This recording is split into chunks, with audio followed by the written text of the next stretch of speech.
My sisters, my brothers, my siblings all, warm and hearty greetings to each of you. I'm Dr. JOHNNETTA BETSCH Cole. It's quite an honor and a joy for me to participate in this virtual festival of our culture. I want to extend a huge thank you to the Essence family for this opportunity for me to share a little bit about something that is very near and dear to my heart. So, Disney and Pixar's upcoming animation feature film. Like everyone who loves incredible storytelling, terrific art, and bustling creativity, I'm a big fan of Pixar films. So imagine my excitement when I was invited to speak at Pixar's Inclusion Summit. That was a couple of years ago. But I still remember being genuinely impressed by the stated commitment of Pixar colleagues to stay on their journey toward a more diverse and inclusive culture. I can testify that the colleagues at that studio own their responsibility to make sure that their films tell the stories of all of us. We're the diverse people and cultures of our country and our world. It's been an experience of sharing my knowledge as an anthropologist, sharing my understanding of those things that we as African Americans hold in common, and those things that are very specific to particular groups of us. I've been able to share my experience as a devoted lover of Black improvisational music called jazz. Soul is the first Pixar film that highlights our community, and as we know so well, my sisters and my brothers all, representation matters. That is, when it's thoughtful and respectful. So I'm beyond excited and proud to share this sneak peek into Brother Joe Gardner's story. Yes! Woohoo! It really is our story. And in an amazing way, it is a story that belongs to everyone. Hi, everyone. Thanks so much for having us today. We're really excited to tell you a little bit about Soul, which comes out in theaters November 20th. We've been working on this film for a little over 4 years, and it's just been quite a journey of discovery and learning about jazz music, about Black culture, and about ourselves. Like all our movies, it started with a simple idea. Yeah, it was 2015. I had just finished directing Inside Out, which was by almost any definition a really successful film. It connected with people. We won an Oscar. It did great at the box office, but when the high wore off, I found myself wondering, I just felt incomplete.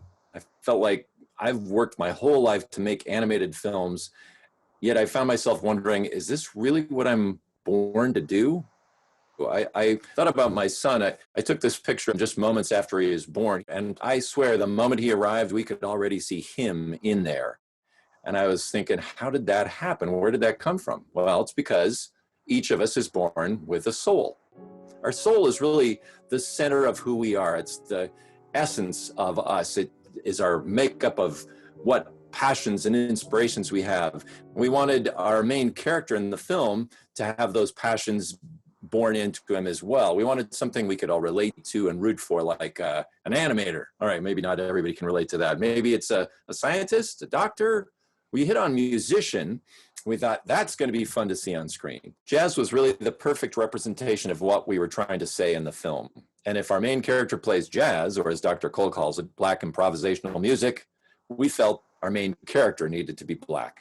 We were lucky to find Kemp Powers, acclaimed screenwriter and playwright. Thanks, Pete. When I came onto the film a few years ago, as Pete mentioned, Everything hadn't been worked out yet. Obviously, the film hadn't been cast. We were still working out the story. So immediately, I wanted to try to come on board and try to help flesh out the characters, particularly Joe Gardner, our main character. I realized in many ways, Joe was just like me. I used a lot of my own personal experiences to inform me as I was writing the character. Joe Gardner is 45, 46 years old. What a coincidence, that's the same age I am. Joe's born and raised in New York City, just like me. But as specific as Joe's story was to me, it had to transcend my own experience, because while people who are from my background ethnically and from my city might recognize a lot of the elements of Joe's life and my life, I don't represent every single Black man's experience. And for the process of making Soul, it was really important that we invited a lot of other Black voices into the fold in the creation of not just Joe, but all the characters in the film. So we partnered with a number of consultants on the film who we kept really close throughout the entire process. First, we turned to a group of African-American Pixar employees who became our internal culture trust, and they helped guide us along the way to make the film culturally authentic and truthful. We also turned to all kinds of different Black craftspeople, from Radford Young, the incredible filmmakers, to wonderful musicians like Herbie Hancock, Terry Lynn Carrington, John Batiste, and even Questlove and Daveed Diggs, two of the performers in the film who also served as consultants. This group watched our story reels, gave us story notes. They looked at the character designs and the sets, all as they were being built. They even helped us review the animation. It was really important to us that we didn't just invite people in to rubber stamp the work that we were doing. These folks came in to be a huge part of everything we did and go with us on the full journey of creating this film and making it as authentic and truthful as possible. Of course, the film is anchored by our two great leads, Jamie Foxx, who's the voice of Joe Gardner, and Tina Fey, who's the voice of 22. This is one of the most international, diverse casts we've ever seen in a Pixar animated film. Wonderful actresses like the great Felicia Rashad and the amazing Angela Bassett leading this incredible crew of actors and actresses. Music is also central to the film, and we've been really lucky to partner with two teams for our score.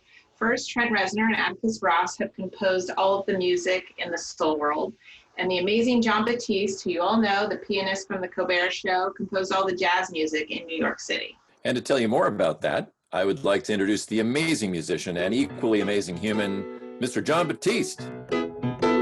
Yes, indeed. Thank you, Pete. Thank you, Kemp. Thank you, everyone at Pixar. I'm thrilled to be here to share my experience writing music for Soul, which was a great balance going between two different worlds, you know, the great beyond, where souls are born, and the jazz realm of New York City, in the clubs and in the scene in the jazz world where Joe is cutting his teeth and trying to get into the band with Dorothea. And he finally makes it into the band, and there's so many great moments of music that happen that my goal was really to create something that felt authentic, as if it were a real jazz band, while also being accessible to all ages. I wanted to make some themes that tied into the ethereal nature of the other world while still being in the earth realm, and vice versa. When they would meet, Trent and Atticus and I would sometimes even blend the two worlds musically. But there are themes that have this celestial optimism that I really love, like this other theme,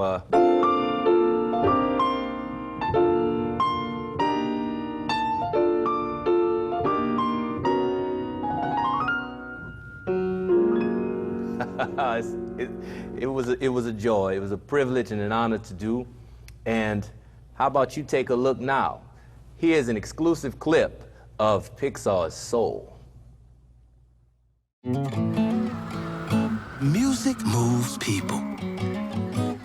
I'm Joe. I teach middle school band. Music is life. You just need to know where to look. Though we are parting ways, we shall come around to touch eyes again. If love is the foundation, if the purpose be to recycle life, I promise shall bring us to one. Spend your precious hours doing what will bring out the real you. Love, The brilliant, passionate you love, love, that's ready to contribute something meaningful into this world. love, love. God, Get ready. love. Your life is about to start. Oh.